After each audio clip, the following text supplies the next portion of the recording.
Okay, this is part two of the Trade Networks lecture. So we looked at the Silk Roads, we looked at the Sea Roads. Now we got to understand about what we call the Sand Roads. And of course, this is talking about trans-Saharan trade. And we talked about before how the Sahara Desert had been a barrier between North Africa, which was connected to Europe and the Middle East, and consequently the rest of Asia, and Sub-Saharan Africa, the part of Africa that's below the Sahara Desert.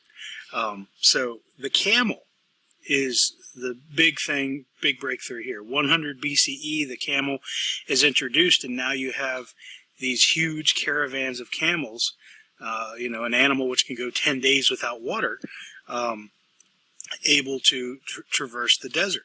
And this is going to connect these two parts of the world. And some of these caravans were as big as 5,000 camels. But you can imagine if you're going to traverse the desert and go through all of that, you're going to, want to be rewarded.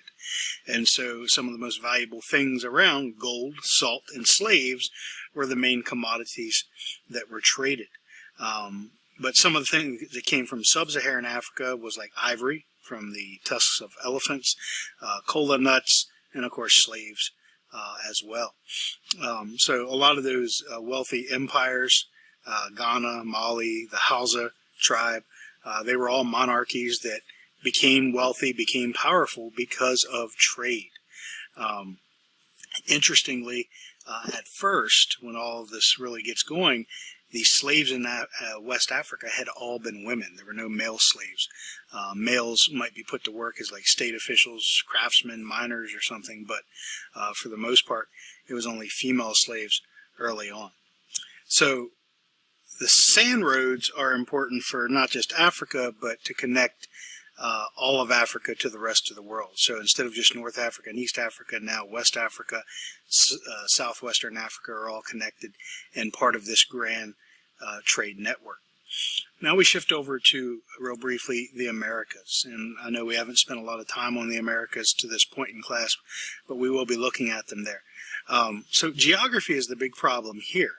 And we'll learn a little bit more about this later on in the year when we talk about America in the more modern times. But the geography doesn't really lend itself to things spreading, okay? Because you take a look, it's a north to south. The continents from north to south is about the same as east to west in Afro-Eurasia.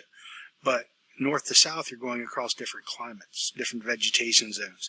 And so it's not going to be easy for stuff to spread north and south. Plus, additionally, you see down here in Panama, where it's only about 70 miles wide, there's not exactly a lot of room or reason to spread north and south. So not much spreads within the Americas, as well as there is no contact with the Eastern world. So we do know the Vikings made contact with the Americas, but there was nothing that was sustained. And of course, this is going to mean that this is like a whole world unto itself. And not until the 1400s does the rest of the world recognize that there are two giant continents sitting over here on the other side of the world. So things that they had in certain parts of the Americas that they didn't have in others, like maize, which is corn, the Maya, who had literacy, it did not reach, the Maya up here, it did not reach the civilizations of the Andes Mountains down here. And again, that's because the spread of anything, ideas or commerce, did not go north to south. So a lot of key things play in it. The other aspect of it was two other aspects. There weren't really, sustained roads. You can imagine with the Silk Roads or the Roman roads in Europe that the roads were actually, built well. They were roads that were actually meant to be heavily traveled. Well, that wasn't the case here in the Americas. So it was just more like a connection of routes. Again, that's why we call it the American web, just a web of routes, not really meant to be roads to be traveled heavy for commerce. There had been along the Andes Mountains protective walls and bridges, and there were some paved roads and bridges, but nothing to the degree that was going to establish long-term trade. So these roads were mostly unpaved, undeveloped.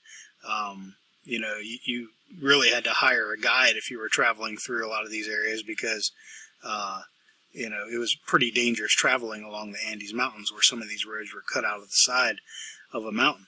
Additionally, a lot of wheeled carts, which would be paramount to transporting any kind of goods, could not travel these roads because of their conditions and where they were cut out of. And you had no pack animals. The only animal you had in the Americas was the llama, and not exactly the most cooperative beast of burden. So they don't have any of the animals like the camel or the donkey in the Americas that could help with transporting goods or any kind of long-term trade. So that's why everything kind of stays localized in the Americas until more modern times.